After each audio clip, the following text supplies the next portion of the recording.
अगला टॉपिक है हमारा capacitance of A parallel plate capacitor with a conducting slab, यानी कि हम जो कैपेसिटर होता है उसकी प्लेट के बीच में एक कंडक्टिंग स्लैब को रखेंगे और उससे उसके कैपेसिटेंस पे क्या फ़र्क पड़ेगा उसको हम निकालेंगे। तो सबसे पहले हम इसका डायग्राम समझते हैं।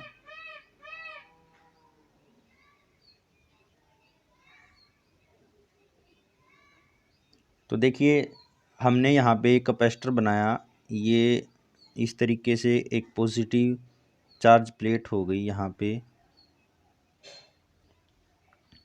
ये यहाँ पे नेगेटिव चार्ज प्लेट हो गई इस तरीके से। तो अब देखिए यहाँ पे ये प्लेट है, हम मान लेते कि हमने जो चार्ज दिया है इन पे वो क्यू दिया है। अब ये एक पॉजिटिव चार्ज यहाँ पे प्लेट है और नेगेटिव चार्ज यहाँ पे है, तो इसका मतलब एक इलेक्ट्रिक फील्ड होगी, उसकी डायरेक्शन क्या होगी, उसकी जो डायरेक्शन होगी वो ये होगी इस तरीके से।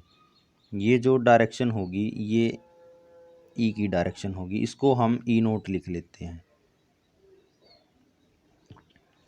अब देखिए हम मान लेते हैं कि जो हमने ये जो प्लेट रखी हैं इनके बीच का जो सेपरेशन है वो हमने डी लिया है इस तरीके से। हमने यहाँ पे कंडक्टिंग स्लैब रखनी है, तो ये हमने इसकी प्लेट के बीच में एक कंडक्टिंग स्लैब रख दी और ये जो स्लैब है इसकी जो थिकनेस है हम मान लेते हैं कि ये जो थिकनेस है ये टी है। अब देखिए जब हम कंडक्टिंग स्लैब रखते हैं तो जो कंडक्टिंग स्लैब के अंदर क्या होगा कि यहाँ पे नेगेटिव चार्ज जनरेट हो जाता है इस तरीके से और यहाँ पे पॉजिटिव चार्ज जनरेट हो जाता है। तो इसका मतलब एक इलेक्ट्रिक फील्ड इधर थी जो ऊपर वाली प्लेट की वजह से थी, और जब हमने कंडक्टिंग स्लैब को रखा तो एक इलेक्ट्रिक फील्ड और जनरेट हो गई जो इधर हो गई। तो इसका मतलब ये जो दोनों इलेक्ट्रिक फील्ड ये एक दूसरे को कैंसिल करेंगी। तो इसका मतलब जो ये रीजन है, जो कंडक्टिंग स्लैब का जो रीजन है, इसके अंदर इलेक्ट्रिक फील्ड जो होगी वो होगी इसके अंदर ज़ीरो। इसका मतलब जो इलेक्ट्रिक फील्ड ई नोट है वो सिर्फ इस रीजन में रहेगी, यहाँ पे रहेगी और यहाँ पे रहेगी। तो जिस रीजन में रहेगी उसको लिख देता हूँ, वो जो रीजन होगा हमारे पास वो होगा डी माइनस टी।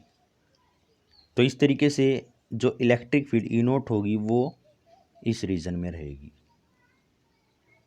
अब देखिए अगर हमारे पास कोई भी एक पैरेलल प्लेट कैपेसिटर होता है, तो पैरेलल प्लेट कैपेसिटर होता है तो अगर उसकी जो प्लेट है उसका एरिया ए है और उसको डी डिस्टेंस पे रखा है, तो जो हम एयर के लिए लिखते हैं, एयर के लिए जो कैपेसिटेंस लिखते हैं वो होता है हमारे पास C naught is equal to epsilon naught A divided by D. ये हम कैपेसिटेंस लिखते हैं, इसको हम इक्वेशन नंबर 1 दे देते हैं। तो यहाँ पे हमने क्या क्या यूज़ किया, जहाँ पे जो ए है ये हमारे पास जो प्लेट है उसका एरिया होगा और जो डी होगा ये हमारे पास सेपरेशन होगा प्लेट्स का। तो ये हमारे पास कैपेसिटेंस होता है। ठीक है, अब देखिए अगर हम ये जो प्लेट ली है, हमने कंडक्टिंग स्लैब रखी, इसके लिए हम अगर पोटेंशियल को लिखें तो पोटेंशियल जो लिखी जाएगी वो लिखी जाएगी V is equal to E naught into distance होता है, तो डिस्टेंस जिसमें इलेक्ट्रिक फील्ड है तो वो किस डिस्टेंस पे है, वो है D माइनस टी डिस्टेंस पे। ये इक्वेशन हमारे पास सेकंड हो गई। तो देखिए ये इक्वेशन कैसे आती है, हमें पता है कि जो E होता है वो होता है D V by D R, यानी कि अगर हम डी वी की वैल्यू निकालें तो ये आएगी हमारे पास E इंटू डी आर। यानी कि अगर हम इलेक्ट्रिक फील्ड को डिस्टेंस से मल्टीप्लाई करते तो हमारे पास पोटेंशियल आती है या वोल्टेज आती है। तो इस तरीके से हमने ये लिखा है।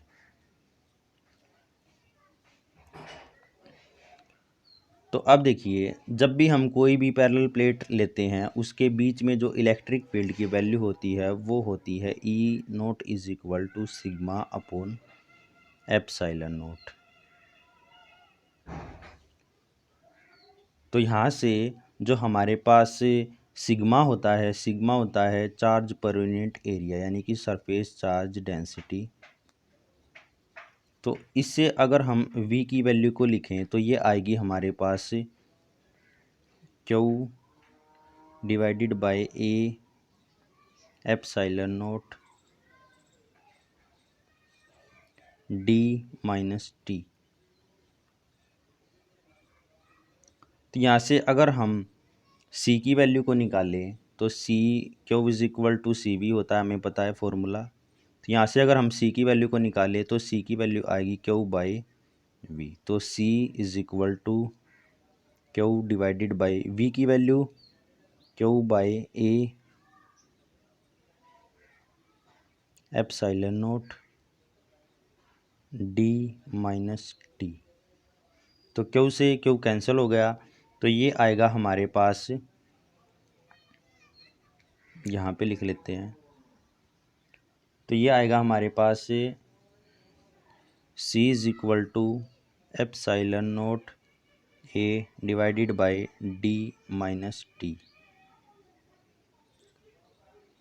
तो यहाँ से अगर d को कॉमन लें तो ये आएगा epsilon naught a by d को अगर हम कॉमन लेते तो आएगा 1 minus T divided by d। तो ये जो होता है epsilon naught a divided by d, तो इसको हम इक्वेशन नंबर 1 से c नोट लिखते हैं, c नोट, और ये होगा 1 माइनस टी बाई डी। अब देखिए जो नीचे वाला फैक्टर है वो 1 में से सब्ट्रैक्ट हो रहा है, यानी कि ये जो फैक्टर है ये 1 में से सब्ट्रैक्ट हो रहा है। तो इसका मतलब जो c की वैल्यू आएगी वो ग्रेटर देन c नोट आएगी। इसका मतलब जब हम कंडक्टिंग स्लैब को रखेंगे तो जो कैपेसिटेंस होगा वो इंक्रीज हो जाएगा। मैं इस टॉपिक को दोबारा से रिपीट कर देता हूँ। देखिए हाँ, आर्टिकल का जो नाम है वो है capacitance of A parallel plate capacitor with a conducting slab, यानी कि कंडक्टिंग स्लैब के साथ हम कैपेसिटेंस को निकालेंगे। तो उसके लिए सबसे पहले हमने यहाँ पे ये जो दो प्लेट हैं, ये दो प्लेट ली, इसके बीच में हमने एक कंडक्टिंग स्लैब को रखा।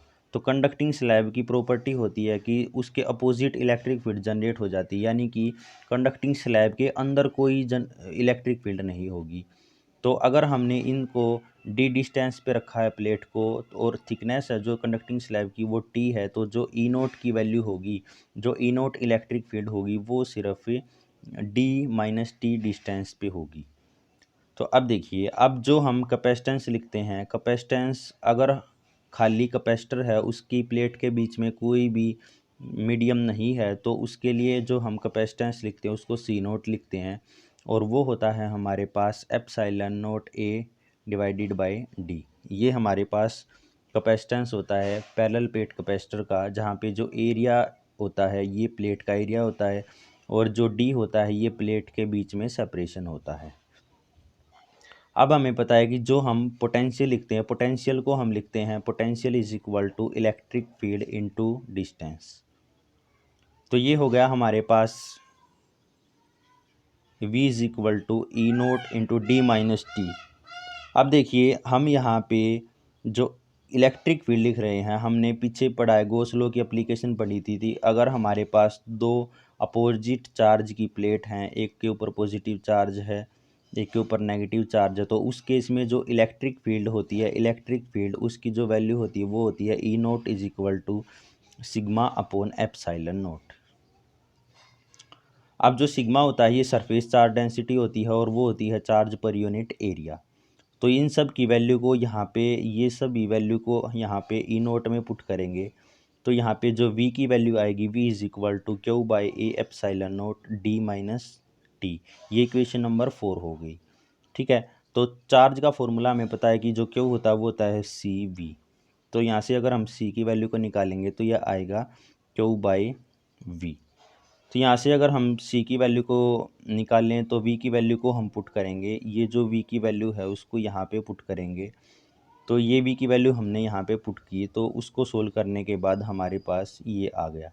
अब जो डिनोमिनेटर था उसमें से हमने d को कॉमन लिया, तो d कॉमन लिया तो अंदर जो बचेगा वो बचेगा 1 माइनस टी बाई डी।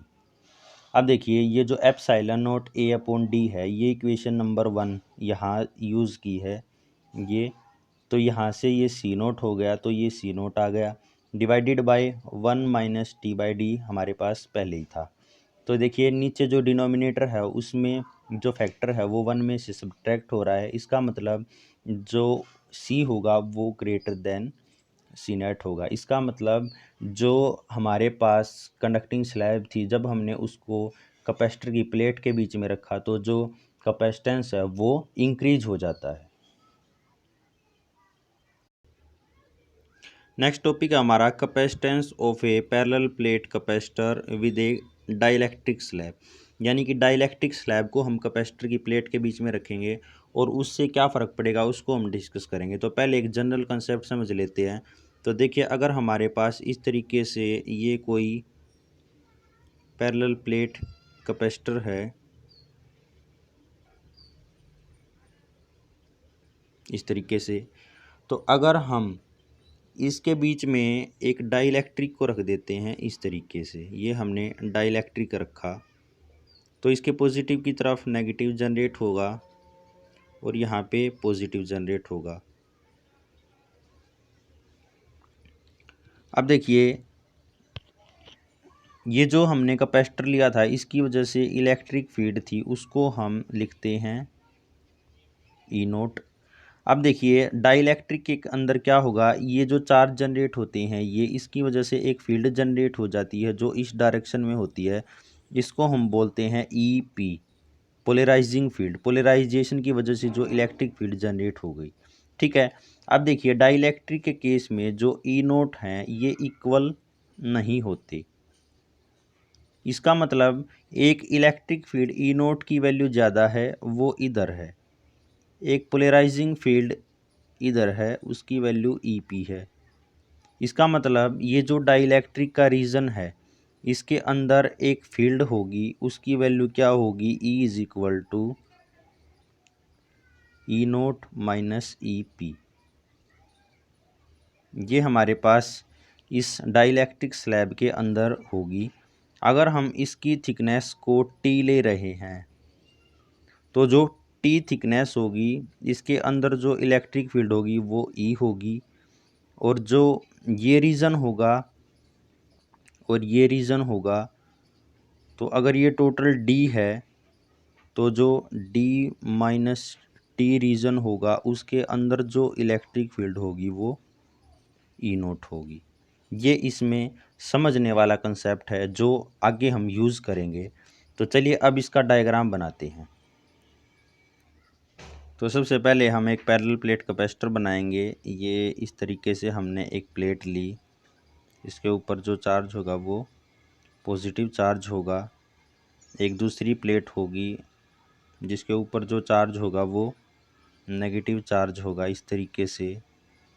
अब देखिए ये जो हमने डिस्टेंस पे रखे हैं उसको हमने डी कहा है, इसके बीच में हमने एक डाइलेक्ट्रिक स्लैब रखी और उस पे एक चार्ज जनरेट होगा, यहाँ पे नेगेटिव होगा, डाइलेक्ट्रिक के केस में यहाँ पे पॉजिटिव होगा।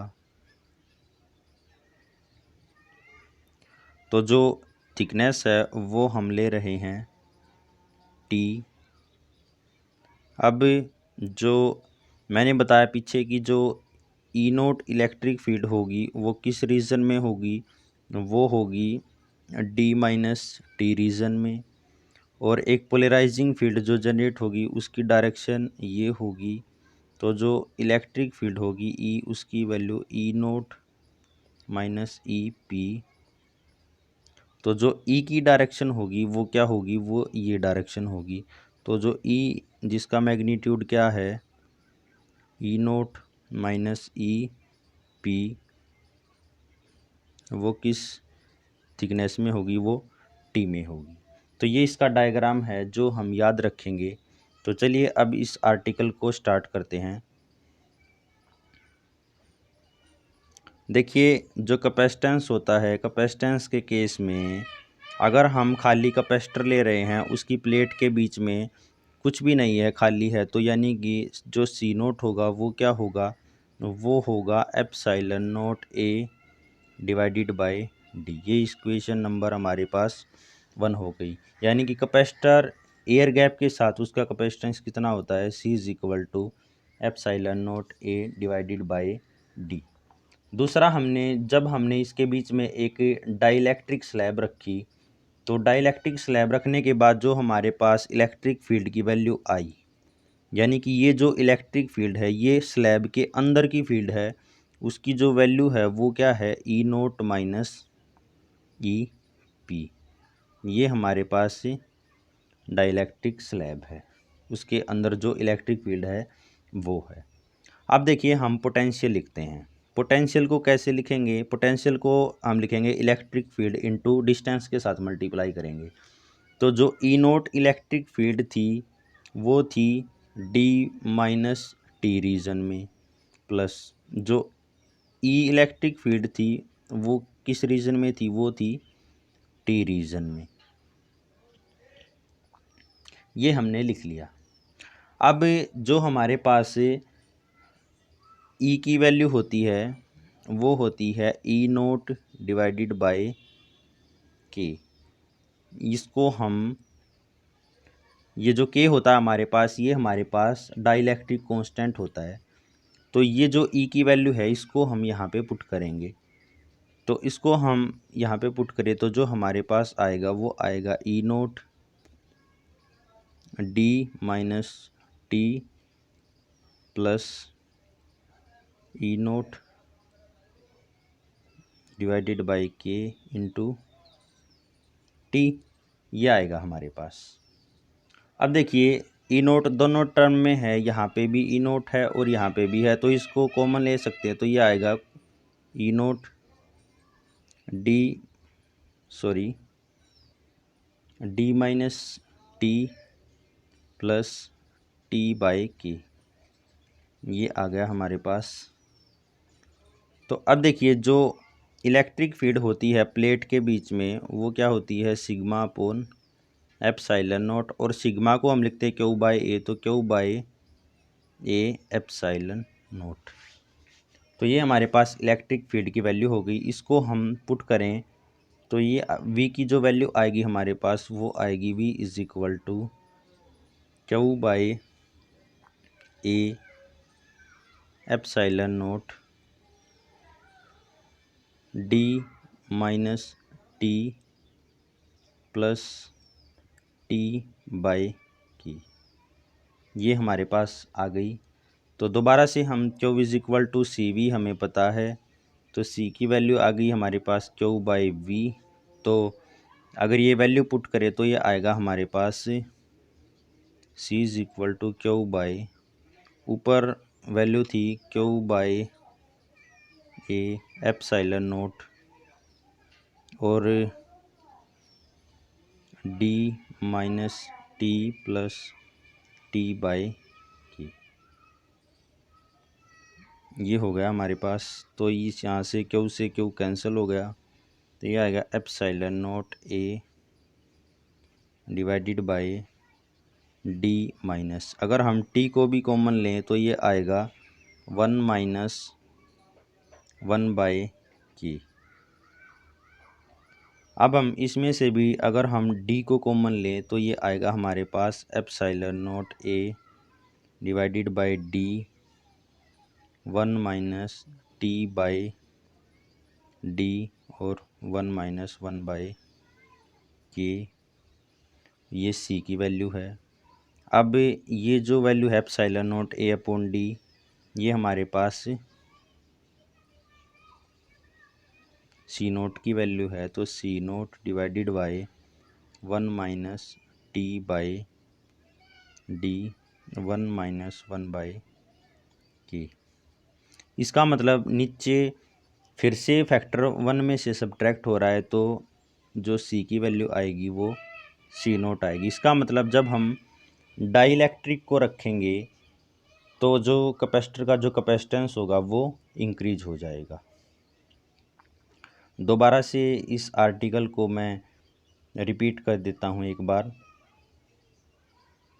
देखिए, हम निकालना चाह रहे हैं capacitance of A parallel plate capacitor with dielectric slab. तो सबसे पहले हमने यहाँ पे ये एक डाइलेक्ट्रिक स्लैब ली, इसको कैपेसिटर की प्लेट के बीच में रखा। तो इसके अंदर एक पोलराइजिंग फील्ड जनरेट हो जाएगी। उस पोलराइजिंग फील्ड को, इसकी जो डायरेक्शन होगी वो ये होगी, ऐसे डायरेक्शन होगी। तो जो स्लैब होगी, जो ई नोट थी उसकी डायरेक्शन ये थी। तो जो स्लैब होगी, ई नोट ज़्यादा थी तो स्लैब के अंदर जो इलेक्ट्रिक फील्ड होगी उसको ई से लिखेंगे, उसकी जो डायरेक्शन होगी वो ये होगी। अब देखिए, जो हमारे पास जब हम कैपेसिटर लेते हैं, अगर उसके बीच में एयर गैप है तो उसका जो कैपेसिटेंस होता है वो सी नोट होता है, वो होता है epsilon naught A divided by D. जब हमने डाइलेक्ट्रिक को रखा तो डाइलेक्ट्रिक के अंदर जो इलेक्ट्रिक फील्ड होगी वो होगी ई नोट माइनस ई पी। और अब जो पोटेंशियल है, पोटेंशियल को हम कैसे लिखते हैं, इलेक्ट्रिक फील्ड इनटू डिस्टेंस। अब जो ई नोट इलेक्ट्रिक फील्ड थी वो डी माइनस टी डिस्टेंस में थी, तो हमने यहाँ पे रख दिया। अब जो ई इलेक्ट्रिक फील्ड थी वो टी डिस्टेंस पे थी, तो टी के साथ इसको मल्टीप्लाई कर दिया। अब जो ये रिलेशन हमें पता है कि जो डाइलेक्ट्रिक कांस्टेंट होता है कि वो होता है ई नोट डिवाइडेड बाय ई, ये होता है। इससे हमने ये वैल्यू निकाल ली। ये वैल्यू को फिर यहाँ पे पुट किया तो हमारे पास जो आया वो ये आया। यहाँ से हमने ई नोट को कॉमन लिया, अंदर जो बचेगा वो बचेगा D minus T plus T by के। अब हम प्लेट ले रहे हैं, प्लेट के बीच में जो इलेक्ट्रिक फील्ड होती है sigma upon epsilon note, sigma की वैल्यू को पुट किया। उसके बाद ये जो ई नोट की वैल्यू थी उसको यहाँ पे पुट कर दिया, ई नोट को, तो ये हमारे पास वी की वैल्यू आ गई। अब Q is equal to C V हमें पता है, ये रिलेशन होता है, यहाँ से सी की वैल्यू क्यू बाई वी आ गई। ये जो वी की वैल्यू थी इसको हमने यहाँ पे पुट किया, तो यहाँ पे पुट किया तो हमारे पास जो वैल्यू आई सी की वो ये आ गई, epsilon naught A divided by D minus T 1 by की। तो यहाँ से भी अगर हम डी को कॉमन ले तो जो अंदर बचेगा डिनोमिनेटर में होगा 1 minus T by D 1 by की। तो यहाँ से जो सी की वैल्यू आई वो ग्रेटर देन सी नोट आ गई, यानी कि जब हम कैपेसिटर की प्लेट के बीच में डाइलेक्ट्रिक को रखेंगे तो उसका जो कैपेसिटेंस होगा वो इंक्रीज हो जाएगा।